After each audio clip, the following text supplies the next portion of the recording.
Hey, gang, guess what? Hexy played a game to the end, according to the victory conditions.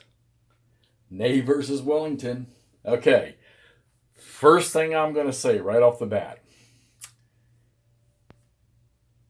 Somebody tell me why the French, well, I don't think Ney got the success at Quatre. If I remember right, didn't Wellington leave Quatre because the Prussians crumbled over at Ligny? Because the cohesion level or morale of the French units compared to the Allies, the what they call it, the Anglo Allies or Dutch Allies, whatever, other than the British units, their cohesions and morales stink. And you can't get leaders in enough locations to keep stuff together. And while I learned my lesson about units being beside each other, adjacent friendly units, when a rout or disorder happens is painful, even when I tried to separate a little bit and stuff started getting chased away, then they were just running into each other again. So, look at all the white and gray disrupted / routed markers on the ally side. My intent that was going to happen on the next turn was to send Wellington back to try to recover some of that stuff back there. He almost got caught up here by the French, and he's, matter of fact, if I stay where he's at now, he's going to take another chance again. But my initial thought on this as the French player was in column, push as hard as I could, and hope we didn't suffer staggering losses from volley fire or artillery. We did take a few good hits from artillery and volley fire, but when you get these units disrupted or you get them routed and running, it's I don't know how the Allies can recover from this. I really don't. I mean, your movement factors are not massive in this game for foot soldiers. Okay, so I decided, you know what? Let's just push, push, push. Now there's quite a few disrupted French markers on the board too, and they had some routed stuff. But it seems to me that they have the leader ability to get back to these things. I mean, you got Ney and you got Ryle from the Second Corps, and then they've got their division commanders that can stay with the units, okay? So I was able, I mean, it took a little time, but I was able to recover. I think the French had 2 routed units, and they recovered them. No, they had 3 total. This guy was routed, this guy here was routed, he was routed, and this guy back here was, but he completely recovered. So we just pushed straight up the Charleroi Road, I guess that's what that is, straight towards Quatre. Now, granted, we're not there yet, but here's why the game's over. Boom. So the Allies got a 20-point morale increase here, and they were going to get another one right up in here.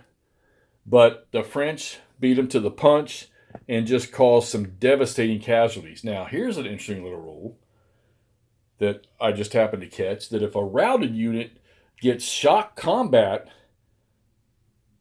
on a rout result, they don't take just 2 losses, they end up taking 4. Okay? But I got to say that the biggest headache I had was units adjacent getting chased off because the unit beside them ran. Of course, you got a couple rules where a formed unit does not have to roll for morale when an adjacent unit of a lesser morale or cohesion disorders or rout retreats. They also don't have to do it when a skirmish unit or rout retreats or disorder. Well, they're already in disorder, but rout retreats. One of the things that I had to take a little time to get used to was in obstructed terrain, not Hexside, but obstructed terrain like these little chateaus or villages and in the woods and stuff like that, you're disordered, period. All right? So you just leave your disordered markers on there. This is devastating, man, because look at all, I mean, just look at all the route markers. And I needed to get somebody back there, but my God, I never really got the chance because it seemed like Wellington needed to try to recover somebody up here near the front. All right, and you've got 1, 2, 3, 4, 5, 6, 7, 8 or 9 Brunswicker units, and they've got 1 commander. All right, and you're trying to cover that front. So I put units in line. I even tried taking units out and putting them in column and trying to strike back, but they just cannot. You get two French infantry units stacked together and in column coming at you, and the Allies can't match them. The British probably could, but they really don't have a ton of forces on here. Most of them are in skirmish formation. So, but yeah, I mean, this is an old classic, and of course built off the Wellington's victory system. So, which I got this feeling I'm going to want to give a crack at that here eventually. But had a lot of fun with this. It's got a unique sequence of play, the way it rotates through formation change, movement, shock, rally, reciprocal artillery, reciprocal fire, all the different little steps in there. But it actually rolls pretty good, especially with fire, because a lot of times when we play games where we're shooting, we can determine the order that we're going to shoot. But in this game here, you got to start at one flank or the other and work your way completely down the line, and you alternate. So like the British would shoot, then you would have a French unit shoot. And you would start at one end and work yourself all the way down with everybody that can shoot. So you don't really have to think too hard about who you want to fire first to try to chase somebody off. Shock combat's a little different story. Well, I kind of just went down the line anyhow with that. But yeah, I'd have to say all in all, the French cohesions in this game, in my opinion, they completely overwhelm the coalition forces, okay, when it comes to that, except for the Brits. But, if you can get them on the run right off the bat, well, you don't have to do that. I mean, you can deal with the coalition forces, was it the Dutch and whatever, you can deal with them and get them shattered. Nassauans, I think, because they just have, some of them guys have it, when you got them in line, they're a morale of 1, and in column, they're a morale of 2, or cohesion, and they're easy to chase off. So, and I think it was Stigler made a comment about there's no way one of those coalition forces that weren't British were going to stand up to a French column of infantry. And then when they're double stacked coming there, did have one cavalry charge I was able to pull off, wasn't too bad. It was with Kellerman up through the middle here, but then he when he was done, he got chased back. Never did get the cavalry over here, the French cavalry over here to the right doing anything, because all those skirmishers are sitting in obstructed terrain right there. So it was either just going to move and go around them. But, yep, that's how it ended. Navy versus Wellington, SPI from, what was this, like 1979. French morale still sitting at 51. And like I say, they took some casualties. And the coalition, the Allies, down to zeros all the way around the board. So there you have it. French victory.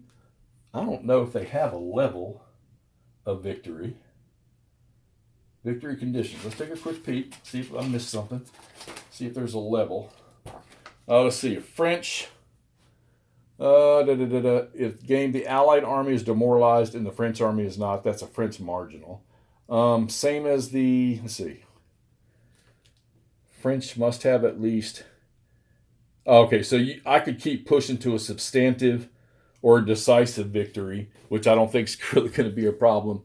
I could push to that, trying to get to Quatre and take those, but I'm not gonna push the torment any farther. We'll take the marginal victory and move on, because I'm sure by this time Napoleon's already headed this way because they've routed Blucher's army over in Ligny. So, all right, anyhow, Navy versus Wellington, fun, good old system, fun to play.